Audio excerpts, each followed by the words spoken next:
ఒకసారి పరమగీత గ్రంథము 1వ అధ్యాయము 12వ వచనాన్ని మనం జ్ఞాపకం చేసుకుంటే, ఒకసారి మీకు ఇక్కడ మరి టీవీలో కూడా వ్రాసి పెట్టడం జరిగింది.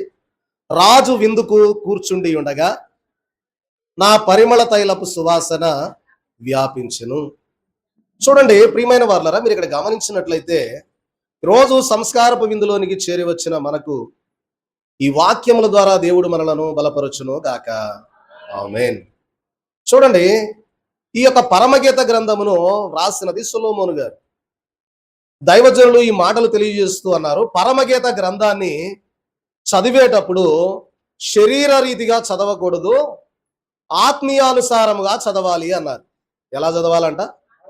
ఆత్మీయానుసారంగా. చూడండి, ఈ గ్రంథంలో మనం జ్ఞాపకం చేసుకుంటే ప్రియుడు, ప్రియురాలు, నోటి ముద్దులతో ఆయన నన్ను హత్తుకొనెను, కౌగిలించుకొనెను అని ఇలాంటి మాటల యొక్క విధానం మనకు పరమగీత గ్రంథంలో కనపడుద్ది. ఒకవేళ శరీర రీతిగా చదువుకొని ఏదో ఒక స్టోరీ లాగా చదువుకున్నాం అనుకోండి, అది ఎలా ఉంటుందంటే ఒక ప్రియుడు ప్రేయసి ప్రియుడితో మాట్లాడుకునే మాటలుగా వేరే అర్థవంతంగా ఉండే అవకాశం ఉంటుంది. కాబట్టి దైవజనుల మాట ఏంటంటే, పెండ్లి కుమారుడిగా రానై ఉన్నటువంటి ప్రభువు వధువు సంఘముగా ఎత్తబడేటటువంటి మనము మాట్లాడుకునే మాటల సంభాషణయే పరమగీత గ్రంథములో వ్రాయబడినటువంటి పలుకులు అని దైవజనులు తెలియజేసిన మాటలు. కాబట్టి దాన్ని శరీర రీతిగా కాకుండా ఎలా చదువుకోవాలంట?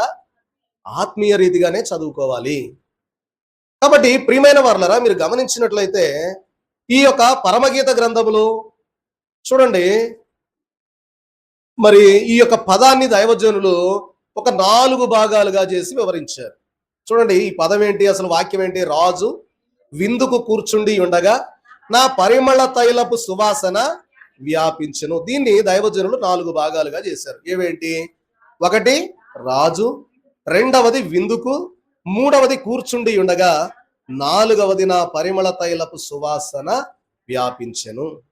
ఈ 4 మాటలుగా చూస్తే ఈరోజు సమయం ఉన్నంత వరకు ఎన్ని మాటలు పూర్తయితే అన్ని మాటలు తెలియజేసుకుందాం. మరి 4 మాటలు చెప్తేనే మీకు మరి మొత్తం కూడా అర్థమవుద్ది, కానీ ఇంచుమించు 2 గంటల ప్రసంగం ఇది. కాబట్టి సాధ్యమైనంత వరకు అయినంత వరకు ఈరోజు మనం పూర్తి చేసుకుందాం. చూడండి ప్రియమైన వారలారా, మనం జ్ఞాపకం చేసుకుంటే ఈ వచన భాగము దేన్ని సూచిస్తా ఉందయ్యా అంటే, పెండ్లి సంఘముగా అంటే వధువు సంఘముగా సిద్ధపడుతూ ఉన్న మనలను, ప్రియమైన వారలారా, మన కొరకు పెండ్లి కుమారుడిగా రాబోతా ఉన్నటువంటి యేసు క్రీస్తు ప్రభు వారు, ప్రియమైన వారలారా, తన విందుకు ఆహ్వానించి మనలను ఆయన తన యొక్క పరిమళ సువాసన ఆయన వ్యాపింపజేస్తాడు, వెదజల్లుతాడు. అర్థమవుతుందా? పరమగీత గ్రంథం, ప్రకటన గ్రంథం అర్థం చేసుకోవడం చాలా కష్టం, కానీ కొంచెం మనం దృష్టి పెడితే అర్థం చేసుకోవచ్చు. ఏమంటున్నారంటే ఈ వాక్యంలో రాజు అనగా యేసుక్రీస్తు ప్రభువారు పెండ్లి కుమార్తె సంఘముగా సిద్ధపడుతూ ఉన్నటువంటి మనలను ఆయన మహిమరాకడకు తీసుకుని వెళ్ళి అక్కడ తన యొక్క పరిమళ తైలపు సువాసన వ్యాపింపజేస్తారు. అంటే రాజు విందుకు కూర్చుండి ఉండగా, అంటే మనము సంఘము, పెండ్లి కుమార్తె సంఘముగా సిద్ధపడి పరలోక అంతస్తునకు మనము చేర్చబడిన తర్వాత ప్రభు తన యొక్క పరిమళ తైలపు సువాసన మనకు వ్యాపింపజేస్తాడు. అది ఆ యొక్క వాక్యంలో ఉన్నటువంటి అసలైన అర్థం. ఇప్పుడు మనము ప్రియమైన వారలారా, మనం జ్ఞాపకం చేసుకుంటే చూడండి, రాజు అనేటటువంటి మాటను మనం తీసుకుంటే ఈ రాజు అనేటటువంటి మాట ఎవరికి పోల్చబడతా ఉన్నదయ్యా అంటే, ఎవరికి పోల్చబడింది? యేసుక్రీస్తు ప్రభు వారికి పోల్చబడింది. కాబట్టి మీరు గమనించినట్లయితే కొలస్సీలకు రాసిన పత్రిక 1వ అధ్యాయము 15వ వచనంలో మనం చూస్తే, చదవండి. ఆయన అదృశ్య దేవుని స్వరూపమై సర్వ సృష్టికి ఆది సంభూతుడునై ఉన్నాడు. కాబట్టి ప్రియమైన వారలారా, ఇక్కడ మనం జ్ఞాపకం చేసుకోవలసింది ఏంటి అంటే, యేసుక్రీస్తు ప్రభు వారు ఆకాశ మహాకాశములు పటజాలనటువంటి దేవుడు ఈ భూలోకానికి రావడానికి, ప్రియమైన వారలారా, ఆయన అదృశ్య దేవుడుగా ఉన్నాడు.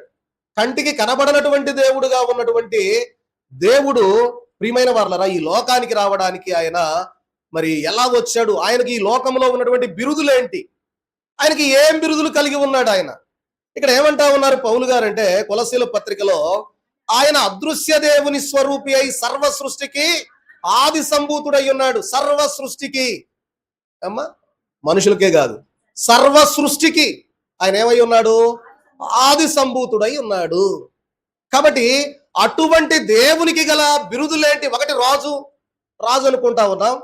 ప్రియమైన వాళ్ళరా, ఆయన ఈ భూమి మీదకు వచ్చినప్పుడు ఆకాశ మహాకాశములు పట్టచాలనటువంటి దేవుడు ఆయనకు ఈ భూమి మీద కలిగి ఉన్నటువంటి బిరుదులు ఉన్నటువంటి మాటలు మనం జ్ఞాపకం చేసుకుంటే, దైవజనులు తెలియజేసినట్లుగా మనం చూస్తే ప్రియమైన వాళ్ళరా కొన్ని అర్థాలు మనకు కనబడతా ఉంటాయి. ఏంటి అంటే, దైవజనులు అన్నారు, పాత నిబంధన కాలంలో ఇశ్రాయేలీయుల జనాంగము ఎదురు చూసింది ఎవరి కోసమయ్యా అంటే మెస్సయా కోసం.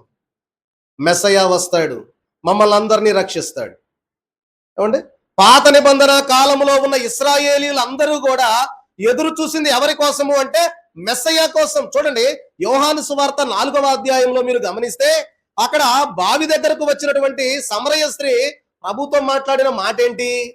ఏమండి, ఏమంటా ఉంది? అయ్యా, ఇదిగో ఒక కాలము వచ్చును, ఆ కాలమందు ఈ పర్వతమందు యెరూషలేములోను మేము తండ్రిని ఆరాధించడం. అంటే ఏం చెప్తా ఉంది సమరయ స్త్రీ అంటే, అయ్యా ఇదిగో ఒక కాలం వస్తా ఉంది, ఆ కాలం అప్పుడు ఇదిగో మేము తండ్రిని దేవుని ఆరాధించడానికి ఇదిగో మేము ఇక్కడ ఈ కొండ మీద ఆరాధిస్తా ఉన్నాం, కానీ మెస్సయా వస్తాడు, మెస్సయా వచ్చినప్పుడు అవన్నీ మాకు తెలియపరచబడతాయి అని అన్నప్పుడు ప్రభు ఏమన్నాడమ్మా? మెస్సయాను నేనే. నువ్వు ఏ నీటి ఓట కోసం ఎదురు చూస్తా ఉన్నావు, ఆ నీటి ఓటను కూడా నేనే.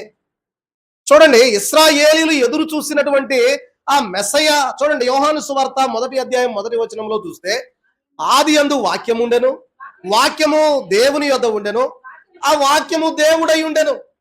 కాబట్టి మరి యోహాను సువార్త 1:14 అంటాడు ఏమని అంటే, ఆ వాక్యమే శరీరధారి అయి కృపా సత్య సంపూర్ణుడిగా మన మధ్య నివసించెను. కాబట్టి ఏదైతే పాత నిబంధన కాలంలో ఎదురు చూసిన మెస్సయ అనేటటువంటి పేరు యేసుక్రీస్తు ప్రభు వారికి పెట్టబడింది ఉన్నది. చూడండి, రెండవదిగా చూస్తే ఆయన మనుష్య కుమారుడు. ఎవరంట ఆయన? మనుష్య కుమారుడు. ఒకసారి యోహాను సువార్త 5వ అధ్యాయం 27వ వచనంలో మనం చూస్తే, అమ్మా మనుష్య కుమారుడు, యోహాను సువార్త 5వ అధ్యాయం 27వ వచనం మనం జ్ఞాపకం చేసుకుంటే, మరియు ఆయన మనుష్య కుమారుడు గనక తీర్పు తీర్చుటకు తండ్రి అధికారము అనుగ్రహించును. చూడండి ప్రియమైన వారు, ఇక్కడ ఏమంటా ఉన్నారు అంటే, మనుష్య కుమారుడిగా ప్రియమైన వారలరా యేసుక్రీస్తు ప్రభు వారు ఈ లోకానికి నరావతారిగా వచ్చాడు. ఎందు నిమిత్తం వచ్చాడు? ఏమండి, ఎందు నిమిత్తం ఆయన రావాల్సి వచ్చింది? మానవుని యొక్క పాప విమోచన కొరకు ఆయన పరలోక సింహాసనాన్ని విడిచిపెట్టి ఈ లోకానికి రావాల్సి వచ్చింది.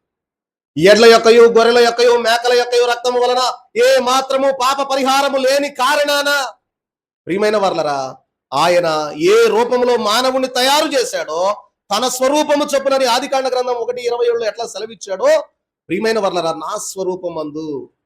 చూడండి ప్రియమైన వర్లరా, దేవుని యొక్క స్వరూపంలో మానవుని తయారు చేసి అతను పాపంలో పడిపోయిన కారణాన వారిని రక్షించడానికి ఆయన మరలా తిరిగి ఏ రూపంలో వచ్చాడు? మాట్లాడాలా?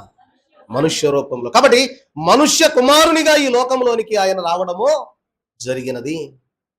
మనుష్య కుమారుండు దేవుడే, ఆ పద్ధతిని దేవుని కుమారుడు కూడా దేవుండే.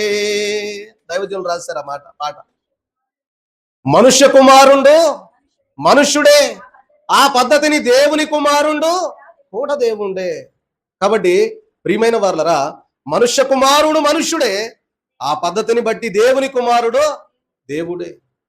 కాబట్టి ఇప్పుడు మనుష్య కుమారుడిగా ఈ లోకానికి యేసుక్రీస్తు ప్రభు వారు మన పాప విమోచన కొరకు వచ్చినట్లుగా మనం చూస్తూ ఉన్నాం. మూడవదిగా చూస్తే దేవుని కుమారుడు. చూడండి, మత్తయి సువార్త 14వ అధ్యాయం 33వ వచనంలో చూస్తే అక్కడ యేసుక్రీస్తు ప్రభు వారిని కూర్చున్నటువంటి మాట మనకు కనబడతా ఉంటది. చూడండి, మత్తయి సువార్త అర్థమవుతుందంటారా? 14:33 అయ్యా 31 నుంచి చదువుకుందాం. వెంటనే యేసు చెయ్యి చాపి అతని పట్టుకొని, అల్ప విశ్వాసి ఎందుకు సందేహపడితివని అతనితో చెప్పెను. వారు దోణి ఎక్కినప్పుడు గాలి అణగెను. అంతటా దోణిలోనున్న వారు వచ్చి నీవు నిజముగా దేవుని కుమారుడు అని చెప్పి ఆయనకు మొక్కిరి. చూడండి ప్రియమైన వాళ్ళరా, ఎప్పుడైతే ఆయన దేవుని కుమారుడిగా ప్రియమైన వర్లరా అని శిష్యులైన వారు అంటా ఉన్నారయ్యా అంటే, మనం నిన్నటి దినం మొన్న గత వారాల్లో జ్ఞాపకం చేసుకున్నాం. పేతురు గారు మరి నీళ్ళలో మునిగిపోతా ఉన్నప్పుడు అల్ప విశ్వాసి ఎందుకు భయపడతా ఉన్నావు, ఎందుకు సందేహపడితివని దేవుడు చేయబట్టుకొని పేతురు గారిని ఎక్కించాడు. ఈ యొక్క ఇమేజ్ లో ఉన్నటువంటి విధానం ఏంటి అంటే, ప్రభువారి బాప్తిజం పొందుకున్న తర్వాత ప్రియమైన వాళ్ళని మనం జ్ఞాపకం చేసుకుంటే, తండ్రి అయినటువంటి దేవుడు ఈయన నా ప్రియ కుమారుడు, ఈయన యందు నేను ఆనందిస్తూ ఉన్నాను. కాబట్టి అందును బట్టి ఆయన ఎవరయ్యా అంటే, ఆయన ఎవరు? దేవుని కుమారుడు. కాబట్టి ఆయనకున్నటువంటి పేరులో ఒకటేమన్నా మెస్సయ్య, మనుష్య కుమారుడు, మూడవది మాట్లాడాలి దేవుని కుమారుడు. ప్రియమైన వాళ్ళరా, మీరు జ్ఞాపకం చేసుకుంటే నాలుగవదిగా చూస్తే చూడండి ప్రియమైన వాళ్ళరా, చూడండి దేవుని కుమారుడు అనే మాటకు దైవజనులు రాసిన మాట ఏంటంటే, సర్వజనుల యొక్క దోషము ఆయన మీద వేసుకొని చనిపోయి లేచినందున ఈయన దేవుని కుమారుడు. మనుష్య కుమారుడిగా ఈ లోకానికి వచ్చాడు. ఆయన దేవుని కుమారుడా కాదా అని తెలియాలి అంటే ఆయన మరణించి తిరిగి లేవాలా. అదే మనుష్య కుమారుడిగానే ఉన్నాడు అనుకోండి, మనిషి ఏమవుతాడు? చనిపోయి మళ్ళా తిరిగి లెగుస్తాడా? ఏ మానవుడు ఈ ప్రపంచంలో చనిపోయి తిరిగి లేచిన వారు ఎవ్వరూ లేరు. ఒక యేసుక్రీస్తు ప్రభు వారు మాత్రమే చనిపోయి తిరిగి లేచారు. కాబట్టి ఆయన దేవుని కుమారుడు అనడానికి ఒక మరి గొప్ప సత్యం మనకు కనబడతా ఉన్నది. దానికి సాక్ష్యము ఇప్పటికీ ఉన్న ఖాళీ సమాధి. కాబట్టి ప్రియమైన వారలారా, మనం జ్ఞాపకం చేసుకుంటే నాలుగవదిగా పెండ్లి కుమారుడు. మత్తయి సువార్త 9వ అధ్యాయం 15వ వచనంలో, అలాగనే లూకాసు వార్త 5వ అధ్యాయం 35వ వచనంలో కూడా మనం చూస్తే, ఒకసారి చదవండి. ఏదైనా ఒకటి, రెండు ఒకటే మాట ఉంటది. లూకాసు వార్త 5వ అధ్యాయం 35వ వచనంలో చూస్తే, అమ్మా పెండ్లి కుమారుడు వారి వద్ద నుండి కొనిపోబడు దినములు వచ్చును, ఆ దినములలో వారు ఉపవాసం చేతులని వారితో చెప్పారు. అంటే ఇక్కడ ఏం తెలియజేస్తా ఉన్నారంటే దైవజనులు, ఆయనకు పెండ్లి కుమారుడు అనేటటువంటి పేరు కూడా ఉన్నది. ఎందుకంటే శిష్యులైన వారు మరి ఆ యొక్క ఆహారము పుచ్చుకుంటా ఉన్నటువంటి సమయంలో పరిసయ్యులు, శాస్త్రులు ఏమయ్యా మీరు ఉపవాసం చేయరా, మీరు ధర్మశాస్త్రాన్ని పాటించరా, మీరు ఎందుకు ఉపవాసం చేయరు అని అడిగితే అప్పుడు ఏమంటున్నారు అంటే, పెండ్లి కుమారుడు ఇంట్లో ఉంటే పెండ్లింటి వారు ఎవరైనా ఉపవాసం చేస్తారా అని అడిగారు ప్రభు వారు. ఇప్పుడు ఎంతగా పెండ్లి కుమారుడు ఎవరు? అమ్మా మీరా, నేనా? ఎవరు? ప్రభువే. కాబట్టి పెండ్లి కుమారుడు ఉన్నటువంటి ఇంటిలో ఎవరైనా ఉపవాసం ఉంటారా? ఎవరు ఉపవాసం ఉంటారు కదా. పెండ్లి కుమారుడు వెళ్ళిన తర్వాత పెండ్లి ఇంటి వారు ఉపవాసం ఉంటారు, కానీ ఎవరు ఉపవాసం ఉండరు అని ప్రభువు తెలియజేశారు. అంటే యేసుక్రీస్తు ప్రభు వారికి ఉన్నటువంటి పేరేంటి అంటే మరొకటి పెండ్లి కుమారుడు.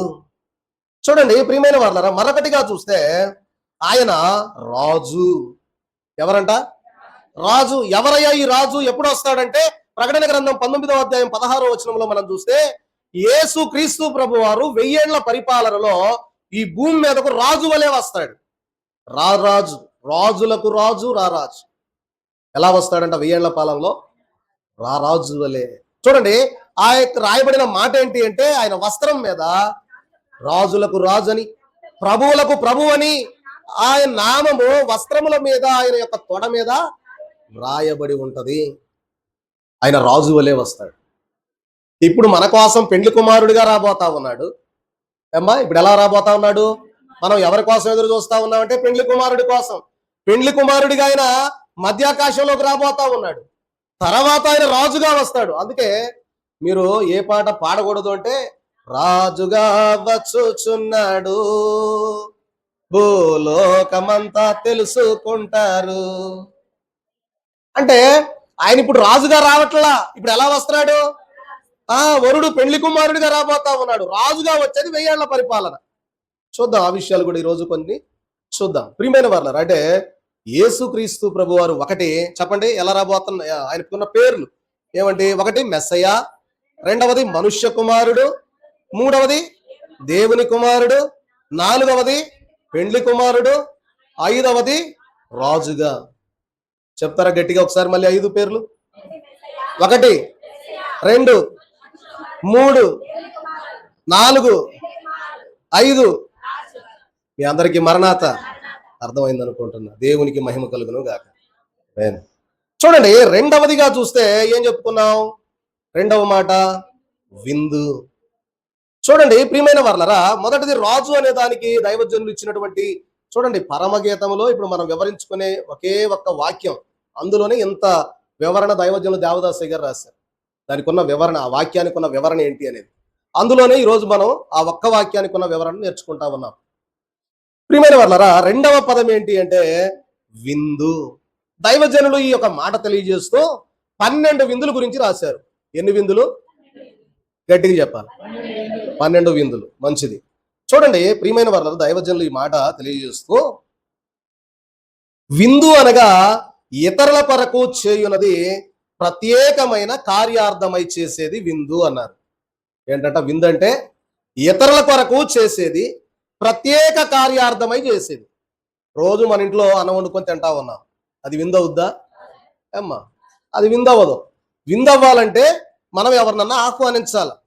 ఎవరినైనా ఆహ్వానించినప్పుడు వారి కోసం రోజు మన ఇంట్లో ఏ బీరకాయ పచ్చడో, ఏ టమాటా పచ్చడో, లేకపోతే ఏ టమాటా వంకాయ కూర వండుకొని తింటాం.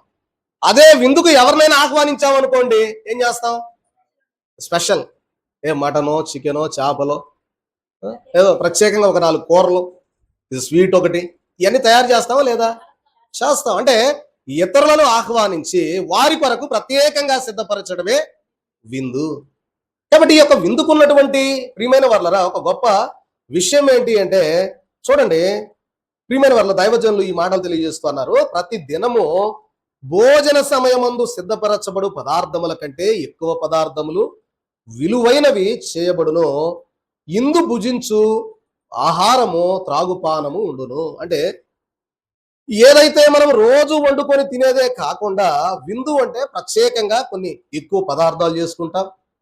అలాగే విలువైనటువంటి పదార్థాలు ఆ రోజు వడ్డించేటటువంటి అవకాశం ఉంటా ఉన్నది. దానిని విందు అంటారన్నారు.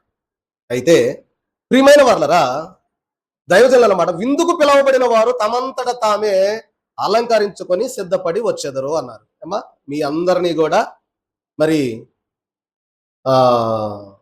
ఒక పెళ్లికి పిలిచాం అనుకోండి, పెళ్లి కార్డు ఇచ్చి, నేనే మా అబ్బాయి పెళ్లికి పిలిచాను అనుకోండి, ఇంకా చాలా టైం ఉంది, మా అబ్బాయి పెళ్లికి పిలిచాను అనుకోండి, నేను వచ్చి మీ అందరి దగ్గరికి, అమ్మా రెడీ అయ్యారా, తొందర రెడీ అవ్వండి, కొత్త బట్టలు వేసుకోండి, సిద్ధపడండి, అక్కడ ఇంకా చాలా పని ఉందని నేను వచ్చి 14 మీకు చెబుతానా? పెళ్లి కార్డు ఇచ్చేసి వెళ్ళిపోతానా రండి అని? నేను వచ్చి మీకేమి 14 రెడీ కండి తొందరగా అని నేనైతే చెప్పను. అట్లానే ఇక్కడ విందు, పెండ్లి విందుకు కూడా ఏంటంటే, యేసుక్రీస్తు ప్రభు వారు ఈ లోకానికి వచ్చి ఆల్రెడీ మనకు పెళ్లి కార్డు ఇచ్చేసి వెళ్ళిపోయారు. విందు రెడీ అవుతుంది, మీరు సిద్ధపడి ఎక్కడికి రావాలా? మధ్యాకాశంలోకి రావాలా. ఇప్పుడు సిద్ధపడాల్సిన బాధ్యత ఎవరిది? ఏమ్మా, ఎవరి మట్టుకు వాళ్ళదే. మనం ఎవరికి మట్టుకు వాళ్ళం సిద్ధపడి, ఆయన రేపు మధ్యాకాశంలోనికి వచ్చి మనం దేశపోవడానికి వెహికల్ పంపిస్తారు కదా.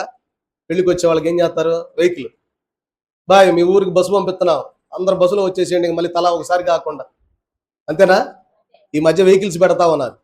పెళ్లి బస్సు రోడ్డు మీద పోతా ఉంటుంది, పెండ్లి వారి బస్సు. కాబట్టి ప్రియమైన వాళ్ళరా, ప్రభువు మేఘం మీద మధ్యాకాశంలోనికి వచ్చినప్పుడు మనం కూడా ఎగిరి వెళ్ళాలి. కాబట్టి ఇక్కడ ఏమంటా ఉన్నారంటే, విందుకు పిలవబడిన వారు తమంతట తామే సిద్ధపడాలా, అంతేగాని ఎవరో వచ్చి సిద్ధపరచడం అనేది ఉండదు. కాబట్టి ప్రియమైన వాళ్ళరా, కాబట్టి ఇక్కడ దైవజనులు తెలియజేస్తూ అన్నమాట, తమంతట తామే అలంకరించుకొని సిద్ధపడి వచ్చెదరు అన్నారు. చూద్దాం ప్రియమైన వాళ్ళరా, ఈ 12 విందుల యొక్క సంగతులు ఏంటో ఈరోజు మరి జ్ఞాపకం చేసుకున్నాం. అయితే అయ్యగారు ఈ 12 విందుల్ని 4 భాగాలుగా చేశారు, 3 భాగాలుగా చేశారు. ఏంటంట అమ్మా? 12 విందులు 3 భాగాలుగా విభజించారు. ఏంటి అంటే భూలోకపు విందులు. ఏంటంట? ఈ భూలోకములో జరిగినటువంటి విందులు, భూలోకములో దేవుడు చేసినటువంటి విందులు ఏంటి అని మనం గమనిస్తే ప్రియమైన వర్ణరం, మొదటిది ఏంటి అంటే సర్వ సృష్టి కొరకు విందు.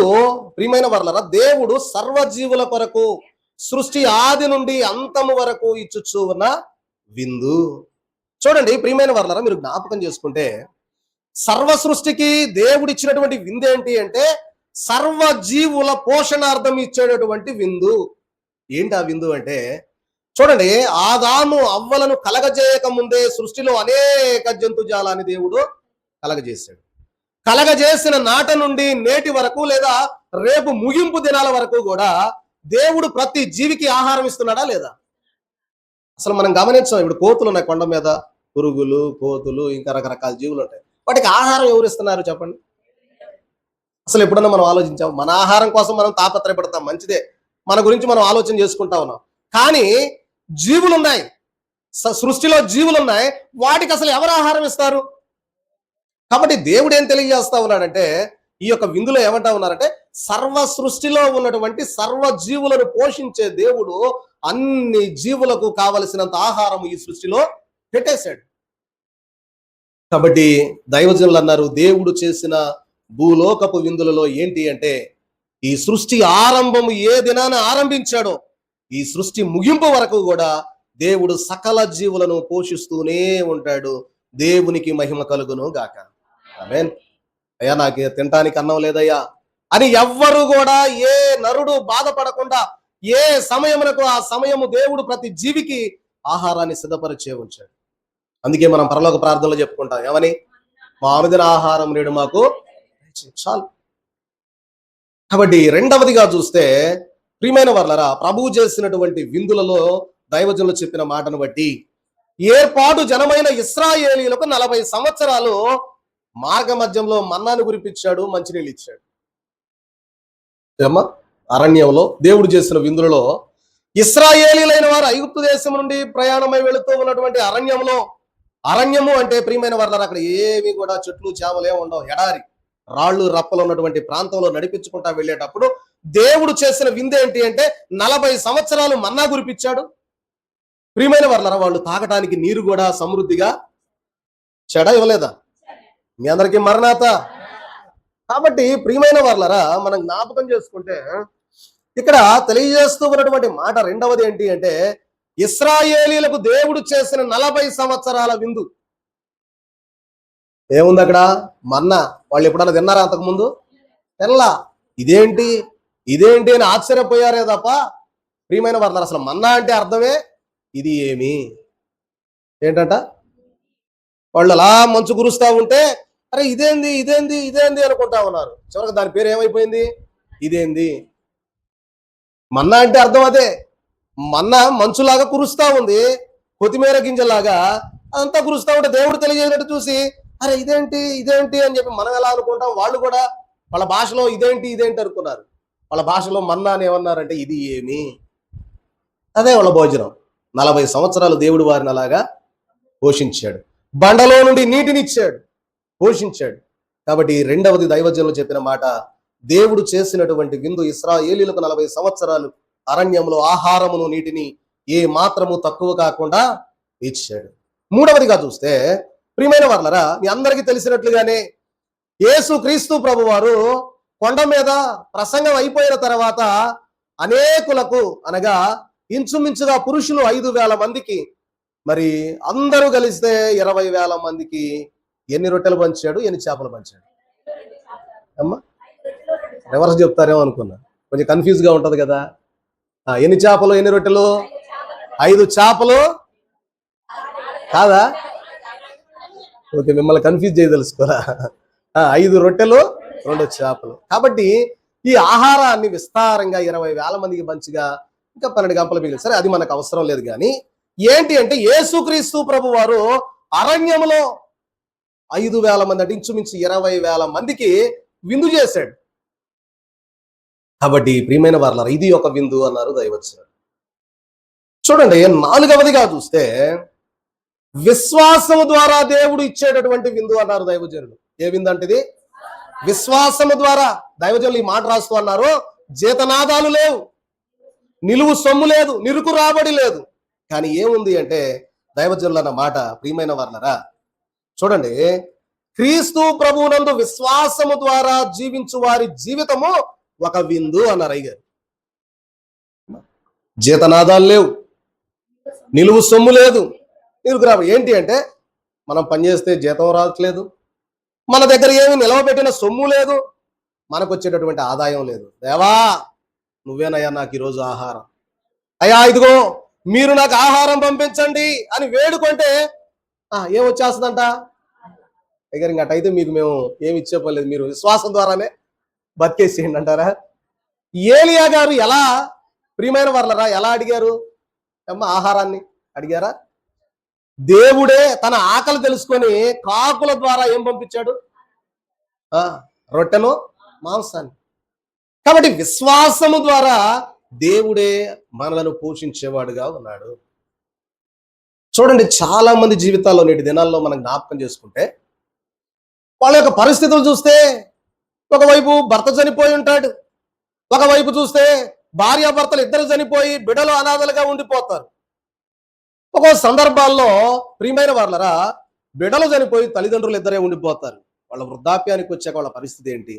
నేను కొంతమందిని చూసినప్పుడు ఒక్కోసారి అనుకుంటా ఉంటాను, ఏమని అంటే, అయ్యో అసలు వీళ్ళ పరిస్థితి ఎలాగా దేవా, ఇలా రెండు రెక్కలు కలిగి కష్టపడి పని చేసుకుంటా బ్రతుకుతా ఉంటేనే ఆహారం సమకూర్చుకోవడం చాలా కష్టమైపోతా ఉన్న ఈ రోజులలో వీళ్ళ పరిస్థితి ఏంటయ్యా? అసలు ఎప్పుడు అలా ఆలోచించకూడదు అనుకున్నా నేను ఈ పాఠం చదివిన తర్వాత. ఎందుకంటే సకల జీవులను పోషించేటటువంటి పోషకుడు ప్రియమైన వాళ్ళ తప్పక ప్రతి వారిని కూడా ఏం చేస్తాడు? పోషిస్తాడు. కాబట్టి విశ్వాసము ద్వారా దేవుడు చేసేటటువంటి విందు. ఒక భక్తుడు ప్రియమైన వర్లరా దేవుని యొక్క మరి పని నిమిత్తం ఆయన ఒక అరణ్యంలోనికి వెళ్ళి నివాసం ఉంటూ ఆయన ధ్యానం చేసుకుంటా ఉన్నాడు. ధ్యానం చేసుకుంటా ఉండే సమయంలో ప్రతి దినము కూడా ఆయన ఉదయాన్నే ఆ యొక్క అరణ్యంలో ఉన్నటువంటి ఒక సెలయేరు దగ్గరకు వెళ్ళేవాడండి. వెళ్ళి ఆ సెలయేరులో ఉన్నటువంటి నీళ్లు తాగుదామని నీళ్లు తాగుతా ఉన్నప్పుడు ఒక్కొక్క ఆకు మీద ఒక్కొక్క పండు పెట్టి అలా వరుసకు వస్తూ ఉండేయంట. ఆకుల మీద ఉన్న పళ్ళన్నీ తీసుకొని తినిపోయి మళ్ళా ధ్యానం చేసుకునేవాడు. ఇలా జరుగుతా ఉన్న సమయంలో ఒక రోజు ఆయనకి ఎందుకో అనిపించింది, అసలు ఏం జరుగుతా ఉంది, దేవుడు నా కోసం ఆహారం ఎలా సిద్ధపరుస్తా ఉన్నాడు అని ఒక రోజు ఆయనకి తెలుసుకోవాలని ఆలోచన కలిగింది. మనకు కూడా ఏముంటది అమ్మా, మీ అందరికీ మరణాత ఏముండేది, అసలు ఎలా జరుగుతుందో, అసలు రోజు ఎట్టొస్తాయి కాయలు ఆకు మీద పెట్టి ఎట్టవైనా తెలుసుకోవాలని చెప్పి ఒక రోజు కనిపెట్టి ప్రియమైన వాళ్ళరా ఆ ఆకుల వెంబడి ఎలా వెంబడించి ముందుకు వెళ్ళిపోయాడు. వెళ్ళిపోతే అక్కడ ఒక ఉడత ప్రియమైన వాళ్ళరా ఒక పండు కోసుకురావటం, ఒక ఆకు తీసుకురావటం, ఆకు మీద పెట్టి నీళ్ళల్లో విడిచిపోయాడు. ఎలా జరిగిందంటారు? అంటే దేవుడు ఏం ఆజ్ఞాపించాడు? ఆ ఉడతకు ఆజ్ఞాపించాడు. అంటే మనలను పోషించడానికి దేవుడు తన యొక్క మహాకృప ద్వారా మనల్ని ఏం చేస్తాడు అంటే బలపరుస్తాడు, దీవిస్తాడు, మనకు కావలసినవి దేవుడు ఇస్తాడు. టైం పరిణం బావా. చూడండి ప్రియమైన వాళ్ళరా, మనం జ్ఞాపకం చేసుకుంటే రెండవదిగా చూస్తే ఇవన్నీ కూడా ఏ విందులు అని చెప్పాను? భూలోకంలో దేవుడు ఇచ్చేటటువంటి విందులు. ఒకసారి చెప్పండి. మొదటిది ఏంటి? సర్వ సృష్టికి సకల జీవులను పోషించేటటువంటి పోషకుడు అయినటువంటి దేవుడు చేసినటువంటి విందు. సృష్టి ఆరంభము నుండి సృష్టి ముగింపు వరకు ఆయన విందు అందిస్తానే ఉన్నాడు. రెండవది ఇశ్రాయేలీలకు 40 సంవత్సరాలు అరణ్యంలో చేసినటువంటి విందు. మూడవది చూస్తే ప్రభువారు అరణ్యంలో 20,000 మందికి ప్రియమైన వారు అరణ్యంలో 5 రొట్టెలు 2 చేపలను పంచి ఇచ్చినటువంటి విందు. నాలుగవది ఏ విందంట? విశ్వాసము ద్వారా. జీతనాదాలు లేవు, నిలువు సొమ్ము లేదు, నిరుకు రాబడి లేదు, అయినా విశ్వాసము ద్వారా దేవుడు పోషిస్తాడు అనేటటువంటి ఈ విందులు దైవజనులు అన్నారు ఇవన్నీ భూలోకములో విందులు అన్నారు. ఏంటంట? భూలోకములో విందులు. అయితే భూలోకములో క్రైస్తవ సంఘములో దేవుడు చేసే విందులు అర్థమవుతుందంటారా? మరణాత అర్థమైందా? మంచిది. 12 విందులు చెప్తానన్నా, 4 అయిపోయినాయి, ఇంకొక 4. భూలోకములో క్రైస్తవ సంఘములో దేవుడు చేసే 4 విందులు ఏంటి చూస్తే, మొదటిది వాక్యపు విందు. ఏంటంట మొదటిది? వాక్యపు విందు. ప్రయాసపడి భారం మోయుచున్న సమస్త జనులారా నా యొద్దకు రండి, నేను మీకు అన్నాడా అనలేదా? విన్నారుగా మీరంతా. నేను ఈ 2 నెలల్లోనే ఎన్నిసార్లు చెప్పాను ఈ మాట. ప్రయాసపడి భారం మోయుచున్న సమస్త జనులారా నా యొద్దకు రండి, నేను మీకు విశ్రాంతిని కలగజేస్తానని దేవుడు ప్రియమైన వారలారా విందును గూర్చినటువంటి సంగతి వాక్యము ద్వారా విందు. ఏంటంట ఇది? వాక్యము ద్వారా విందు. దైవజనులు అన్నారు ఇది వాక్యపు విందు అన్నారు. కాబట్టి ప్రియమైన వారలారా మనం జ్ఞాపకం చేసుకుంటే ఏంటయ్యా అంటే ఆయన ఏం తెలియజేస్తా ఉన్నాడంటే ఈ లోకములో మీరు ప్రయాసపడి నలిగిపోతా మగ్గిపోతా ఉన్నారు కదా, రాండి ఇక్కడికి అంటున్నాడు. వస్తే ఏం చేస్తావు? అమ్మా కర్ర తీసుకొని 4 బాతుతా రండి అంటాడా? మీ పాపాలను క్షమించి, మీ పాపాల నుండి మిమ్మల్ని విడిపించి మోక్ష మార్గమునకు నేను మిమ్మల్ని తీసుకెళ్తాను, మీకు విశ్రాంతినిస్తారా అండి? ప్రియమైన వారలారా, ఎందుకు రమ్మంటా ఉన్నాడు ఆయన అంటే, ఒకటి మన పాపాల నుండి విడిపించి, మన పాపాల నుండి ప్రియమైన వారలారా మనలను రక్షించి, మన కొరకు ఆయన బలి అయి మనకేమిస్తానంటున్నాడు? అమ్మా ఏమిస్తాడు? మోక్ష మార్గం.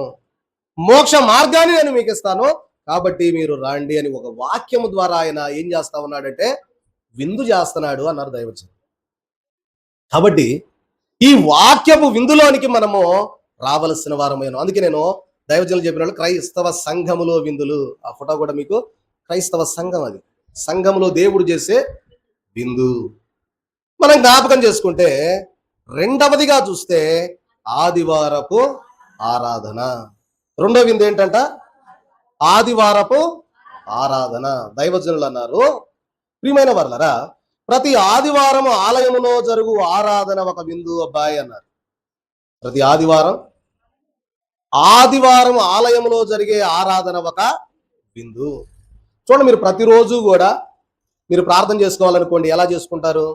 ఏదో చిన్న ప్రార్థన ఇంట్లో కూర్చొని ముక్కలు అనుకొని, ప్రభువా నా పాపాలు క్షమించయ్యా, నన్ను దీవించయ్యా, నా కొడుకుని దీవించు, బిడ్డలను దీవించు, అంతవరకు అయిపోయింది. కానీ ఆదివారం ఆరాధనలోకి వస్తే ఏముంటది అంటే స్పెషల్ ఉంటది. ఏంటంట? 7 దీవెనలు ఉంటాయి, ఆరాధన క్రమం ఉంటది, పాప క్షమాపణ ఉంటది, ఏమ్మా వాక్య పఠనం ఉంటది, తండ్రి కుమార పరిశుద్ధాత్మ వాక్యాలు చదువుతారు, వాక్యం వింటారు. ఇవన్నీ కూడా ఏంటయ్యా అంటే, ఇవన్నీ కూడా ఒక విందు అన్నారు అయ్యారు. అంటే ఆదివారపు ఆరాధనలో ఏముంటది అంటే విందు ఉంటది. ఏమో అర్థమైందా? తర్వాత 7వదిగా చూస్తే ప్రభు సంస్కారపు విందు.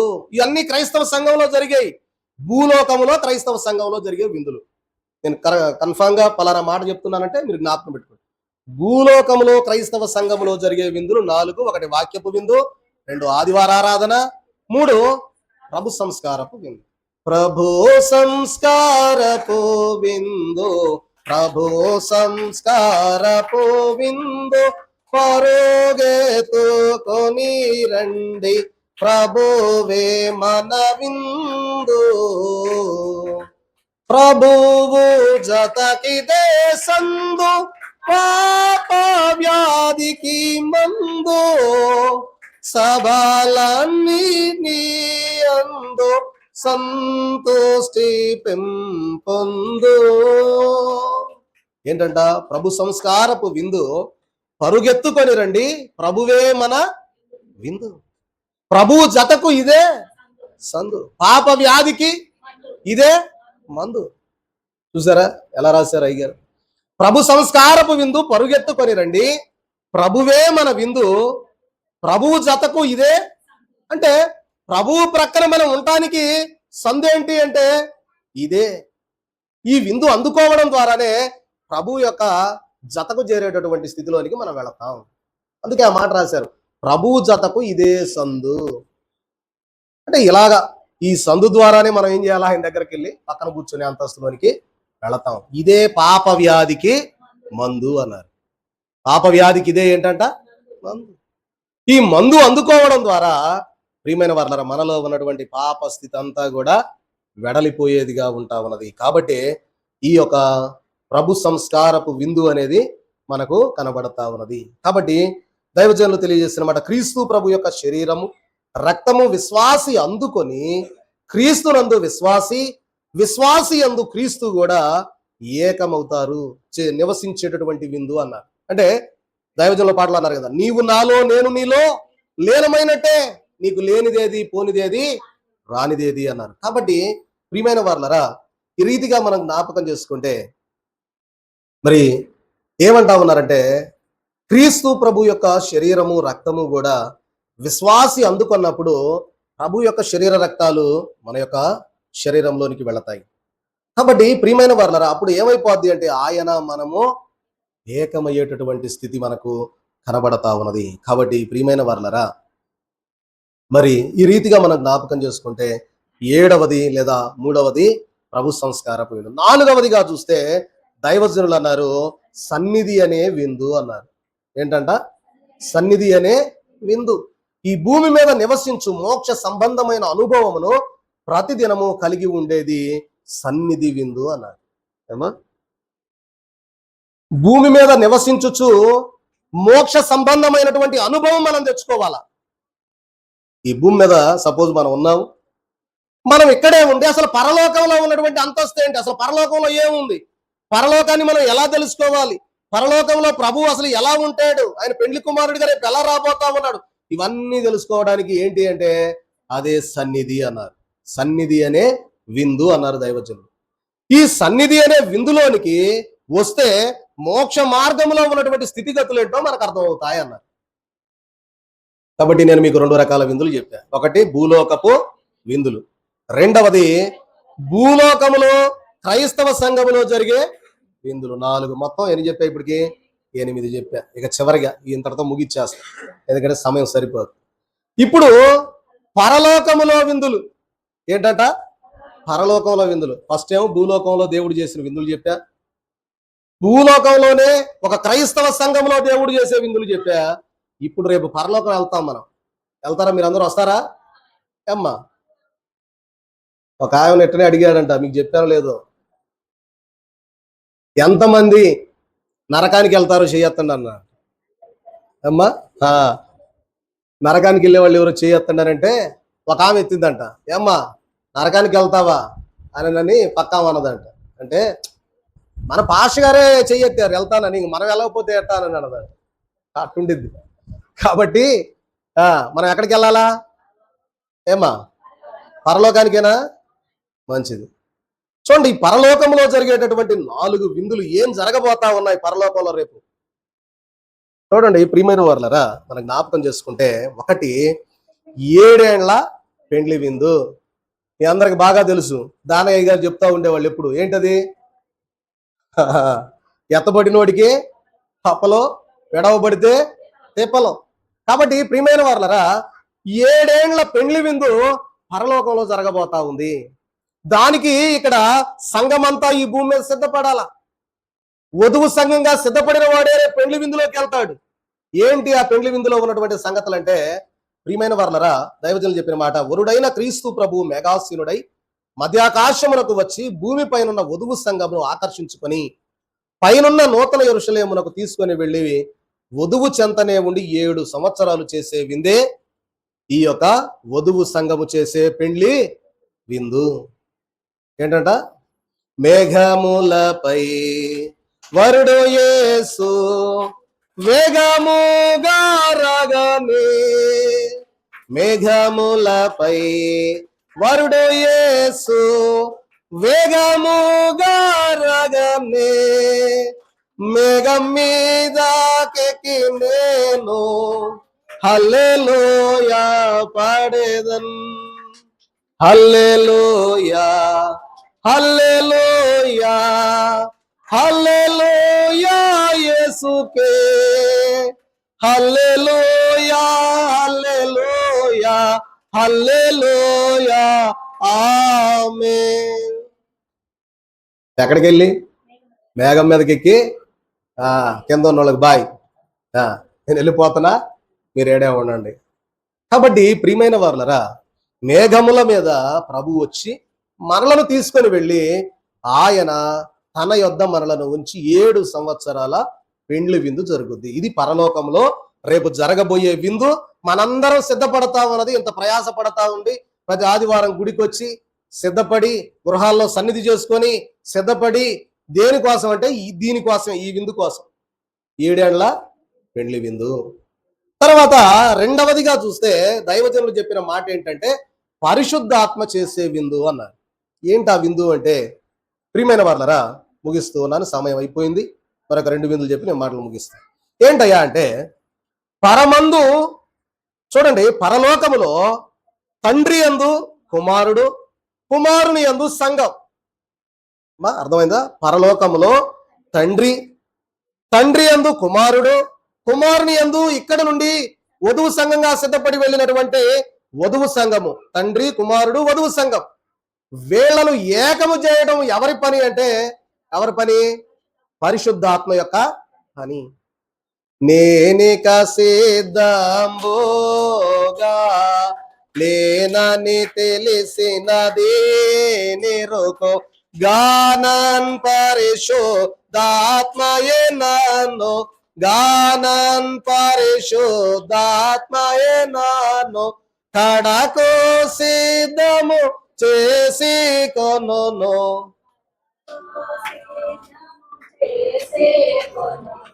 త్వరగా రాను నా యేసు, త్వరగా నీరము తండ్రి.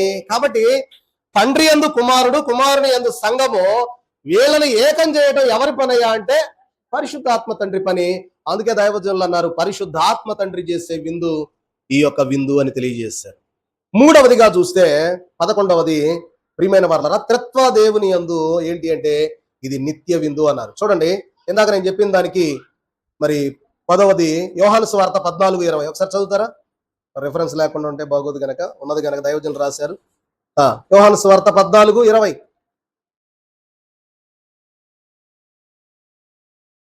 ఏమో చదవమంటారా? చదువుతారు.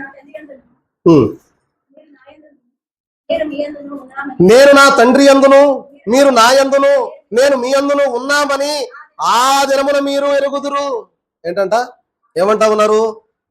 నేను నా తండ్రి యందును మీరు నా యందును నేను మీ యందును ఉన్నామని ఆ దినమున మీరు ఎరుగుదురు. ఆ దినం ఏంటి అంటే ప్రియమైన వారలారా, మరి తండ్రి కుమారుడు సంఘము అంతా కూడా వధువు సంఘముగా ఉన్న సంఘం అంతా కూడా ఏకమవుతారు. తర్వాత చూస్తే కొరింథీయులకు రాసిన 2వ పత్రిక 3వ అధ్యాయం 18వ వచనంలో చూస్తే మనకు 11వది కనపడతా ఉన్నది.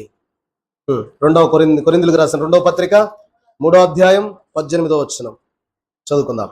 మనమందరమును ముసుగులేని ముఖముతో ప్రభు యొక్క మహిమను అద్దము వలె ప్రతిఫలింపజేయుచు మహిమ నుండి అధిక మహిమను పొందుచు ప్రభువుకు ఆత్మ చేత ఆ పోలికగానే మార్చబడుచున్నాము. మనం ఏ పోలికగా మార్చబడాలి? ప్రభు యొక్క పోలికగా మార్చబడాలి. ఇది నిత్య విందు అన్నారు దైవజనులు. ఏంటంట? ఇది నిత్య విందు. కాబట్టి ఏమంటా ఉన్నారయ్యా పౌలు గారంటే, మనం అందరము కూడా ముసుగులేని ముఖముతో ప్రభు యొక్క మహిమకు అద్దము వలె ఏమవ్వాలంట? ముసుగులేని మహిమతో. అమ్మా, మీ అందరికీ తెలిసిన మాట ఏంటి అంటే, మోషే గారు సినాయి కొండ మీదకి వెళ్ళేటప్పుడు, దేవుని దగ్గరికి వెళ్ళేటప్పుడు ముసుగు వేసుకొని వెళ్ళాడు. ఎందుకు? దేవుని యొక్క మహిమను చూడాలంటే ఆయన చూడలేడు గనక ఆయన ముసుగు వేసుకొని కొండెక్కి వెళ్ళాడు. ప్రియమైన వారలారా, మోషే గారు దేవుని దగ్గర నుంచి తిరిగి వచ్చేటప్పుడు మోషేను చూసి కింద ఉన్న ఇశ్రాయేలులంతా ముసుగు వేసుకున్నారు. ఎందుకు? దేవుని యొక్క మహిమ ఏదైతే ఉందో ఆ మహిమను మోషే గారికి ఎలా వచ్చిందో, మోషే గారిలో ఉన్నటువంటి ఆ యొక్క దేవుని మహిమను చూడలేక ఇశ్రాయేలీలందరూ ఏమైపోయారంటే ముసుగేసుకొని, ఓ మోషే గారు మీరు ముసుగేసుకోండి అయ్యా, మీ ముఖం మేము చూడలేకపోతా ఉన్నాను, వీళ్ళు ముసుగేసుకున్నారు. కాబట్టి ఇక్కడ ఏమంటా ఉన్నారంటే, ముసుగులేని మహిమతో ముఖముతో మనమందరము ముసుగులేని ముఖముతో ప్రభు యొక్క మహిమను అద్దము వలె ప్రతిఫలింపజేయచ్చు. ఇప్పుడు మన ముఖంలో ఎవరు కనపడాలంటున్నారు పౌలు గారు? ప్రభువే కనపడాలా, ఇక మనం కనపడకూడదు. అద్దం దగ్గరికి వెళ్ళారండి, అద్దంలో చూసుకుంటే, ఇప్పుడు నేను చూసుకుంటే మా నాన్న ఫోటో కనపడుద్దా? ఎవరి ఫోటో కనపడుద్ది? నాదే కనపడుద్ది. కాబట్టి ఇప్పుడు పౌలు గారు ఏమంటారంటే, అద్దములో ప్రతిబింబింపజేసే విధముగా ఏమంటా ఉన్నారు? అద్దము వలె ప్రతిఫలింపజేయచ్చు మహిమ నుండి అధిక మహిమకు వెళ్ళాలి. అర్థమవుతుందా? మహిమ నుండి అధిక మహిమకు వెళ్ళాలంటే మనం ముసుగు లేని ముఖాల వలె వెళ్ళాలి దేవుని సన్నిధికి. ముసుగేసుకొని పోతా ఉన్నావంటే నువ్వు దేవుణ్ణి చూడలేకపోతా ఉన్నావు. కాబట్టి ఇక్కడ ఏమంటాడంటే నిత్య విందు. కాబట్టి ప్రియమైన వారలారా, మనం జ్ఞాపకం చేసుకుంటే ఇక్కడ అంటూ ఉన్నటువంటి మాట, ప్రియమైన వారలారా, మూడవదిగా చూస్తే ఏంటి ఆ విందు? నిత్య విందు. కాబట్టి ఈ యొక్క నిత్య విందులో మనం జ్ఞాపకం చేసుకుంటే మనం అందరం ఎలా వెళ్ళాలని చెప్తా ఉన్నాడు? ముసుగులేని ముఖముతో. కాబట్టి ప్రభు యొక్క మహిమను అద్దము వలె ప్రతిఫలింపజేయచ్చు మహిమ నుండి అధిక మహిమకు వెళ్ళవలసిన వారమై ఉంటూ ఉన్నాం. కాబట్టి నాలుగవదిగా చూస్తే ప్రియమైన వారలారా, చివరిదిగా ఇది భూలోకములో జరిగే విందే గాని పరలోకములోది కాదు. అయితే ఇప్పుడున్నటువంటి భూమి, ఇప్పుడున్నటువంటి సృష్టి ఇలా ఉండదు ఇక. అది ఎలా ఉంటది అంటే క్రొత్త భూమి వచ్చేస్తుంది. అమ్మా ఆదాము అవ్వలను, ఆదాం గారిని తయారు చేసినప్పుడు భూమి ఎలా ఉందో, వృక్ష ఫలాలు ఎలా ఉన్నాయో అలా ఉండిద్ది అనమాట. ఫలభరితంగా ఉంటది భూమి. గచ్చ పొదలు, ముండ్ల తుప్పలకి ఇవే ఉండవు. ఎలా ఉంటదంటే ప్రియమైన వర్లరా, అసలు ఎంతో చక్కగా ఉంటది. మరణం అనేది లేకుండా అందరూ హాయిగా ఉండేటటువంటి 1000 ఏళ్ల పరిపాలన. అప్పుడు ప్రభు ఎలా రాబోతా ఉన్నాడని చెప్పాను, రాజుగా వచ్చుచున్నాడు, భూలోకమంతా తెలుసుకుంటారు. ఎప్పుడు? 1000 ఏళ్ల పాలనలో. అప్పుడు దాకా ఉంటారా? 7 ఏళ్లకు వచ్చేస్తారా పెళ్లి విందుకి? ఏమ్మా ఏమోలే పాస్టర్ గారు, 7 ఏళ్ల పెళ్లి విందుకి ఏడొస్తాంలే, మేము ఇక్కడే ఉంటాం, మీరు ఎట్టా వస్తారు కదా, అప్పుడు వచ్చినప్పుడు అందరం కలుద్దాంలే, మళ్ళీ మేము రావటం దేనికి అంటారా? ఏమ్మా 7 ఏళ్ల పెళ్లి విందుకి మనం అందరము దేవుని మహిమ సింహాసనం దగ్గరికి వెళ్ళి అక్కడ నుంచి 1000 ఏళ్ల పరిపాలనకు మళ్ళీ వచ్చేస్తాం. వచ్చి దైవజనులు ఒక మాట అన్నారు. ఆ మాటను బట్టి ఏమన్నారంటే, పెండ్లి కుమార్తెను దేవుడు పిలుస్తాడంట. ఏమని అంటే, అమ్మా ఒకసారి వెళ్దాం, భూలోకానికి వెళ్దాం, ఒకసారి చూద్దురు గారేనంటే, ప్రభువా ఆ నరక కోపంలోనికి మమ్మల్ని లాగొద్దాయ, మేము రామయ్య ఇక అంటారు పెండ్లి కుమార్. ఇప్పటికే అలసిపోయాం, ఆ భూలోకానికి ఇంక మేము ఇక రామయ్య అంటే, అప్పుడు ప్రభు అంటారంట, అలా లేదమ్మా, ఇప్పుడు భూమి అంతా మార్చివేయబడింది, నూతన భూమి, నూతన ఆకాశము, సృష్టి అంతా కూడా పరిశుద్ధ పరచబడింది. నువ్వు అనుకున్నట్టుగా ఇప్పుడు లేదు, కావాలంటే రా నాతో పాటు చూద్దిగానని చెప్పి వధువు సంఘాన్ని తీసుకొని ప్రభువు ఆయన ఈ లోకానికి వస్తాడు. వచ్చినప్పుడు 1000 ఏండ్లు ఎంత శాంతి పరిపాలన అంటే, ప్రియమైన వర్లారా నేను చదువుతాను వినండి. దైవజనులు రాసినటువంటి మాటలు మన విశ్వాస ప్రమాణంలో ప్రతి ఆదివారం చెప్పుకుంటాం ఈ మాటలు. చూడండి, మరి యేసుక్రీస్తు ప్రభువారు పైన యెరూషలేముకు తీసుకుని వెళ్ళి పెండ్లి సంఘముతో భూమిపైకి దిగి వచ్చి 1000 ఏండ్లు రాజ్య పరిపాలన చేయును. అప్పుడు భూమి ఆకాశము మార్చబడి ఆదాము అవ్వలు పాప ప్రాసమునకు ముందు ఉన్న పరిశుద్ధ భూమి ఆకాశముల వలె ఉండును. పాపం ఉండదు, సాతానుడు ఉండడు. సాతానుడు అప్పుడు ఎక్కడికి పోతాడు? అమ్మా మట్టు లేని గోతులో వేస్తాడు. మట్టు లేని గొయ్యి అంటే దాని కింద మట్టు ఉండదు, అడుగు ఉండదు. ఇక వేస్తే వెళతానే ఈ 1000 సంవత్సరాలు వాడి కిందగా పోతానే ఉంటాడంట. సాతాను ఉండదు, పిశాచాలు ఉండవు, ప్రజలకు పని ప్రయాస ఉండదు, వ్యాధి ఉండదు, బాధ ఉండదు, కరువు ఉండదు, కష్టం ఉండదు, నష్టాలు ఉండవు, దుమ్ము ధూళి ముండ్లు తుప్పలు ఉండవు, మృగాలలో క్రూరత్వం ఉండదు, పాములలో విషం ఉండదు, సృష్టి అంతటా సౌఖ్యము ఉండును. ప్రభువే రారాజై పరిపాలన చెయ్యును, ప్రధాన యాజకుడై ఆరాధన చెయ్యును, పరిశుద్ధులు సర్వ సృష్టికి వెలితి లేని మహా గొప్ప విందు 1000 ఏళ్ల పరిపాలన అన్నారు. దేవునికి మహిమ కలుగును గాక. ఆమేన్. కాబట్టి 7 ఏళ్ల పెండ్లి విందుకు మనం సిద్ధపడి వెళితే మనం 1000 ఏళ్ల పరిపాలనలో అందరిని పరిపాలించడానికి దేవుడు మనకు అవకాశం ఇస్తాడు. వద్దులే అనుకున్నాం అనుకోండి, ఈ 7 ఏళ్ల పాటు మొటికాయలు ఉంటాయి, కింద ఉన్నోడు ఈ మొటికాయలు వేస్తుంటారు శ్రమలో. ఈ శ్రమలన్నీ అనుభవించాక బాగా కాగే వేడి నీళ్ళల్లో పెట్టి తీసి ఏసీలో పెడితే ఎట్టుంటది అప్పుడు? అట్టుంటది అనమాట. 1000 ఏళ్ల పరిపాలనకు వచ్చేటప్పుడు వేడి నీళ్ళలో కాగుతారా, కాకుండా ముందే వెళ్తారా? మాట్లాడలేదంటే ఉంటారు. నేను కూడా ఆమెను అనమంటారా? వద్దా? మంచిది. కాబట్టి ప్రియమైన వారులరా, 1000 ఏళ్ల పరిపాలన ఈ భూమి మీదనే దేవుడు శాంతి పరిపాలన చేసేవారిగా ఉన్నారు. కాబట్టి అటువంటి విధానంలోనికి మనం వెళ్ళి ఇంకా 2 మాటలు ఉన్నాయి. ఒకటి మరి కూర్చుండి ఉండగా, మూడవది మరి పరిమళ సువాసన వ్యాపింపజేసిన. ఈ 2 మాటలు కూడా చాలా రాశారు అయ్య గారు. దీని వివరణ ప్రభు చిత్తం అయితే ఈసారి సంస్కారపు విందులో ఈ 2 మాటలు కూడా మీకు తెలియజేస్తారని ప్రేమతో మనం చూస్తున్నాం. కాబట్టి మనం అందరము కూడా ఈ యొక్క 7 ఏళ్ల పెండ్లి విందుకు మనం ఎగిరి వెళ్ళగలిగేటటువంటి స్థితి మనం అందుకొని ఆయన మహిమ రాకడకు ఆయత్తపడగలిగేటటువంటి ధన్యత, దీవెన ప్రభు మనకు అందించి దీవించి బలపరచును గాక. ఆమేన్.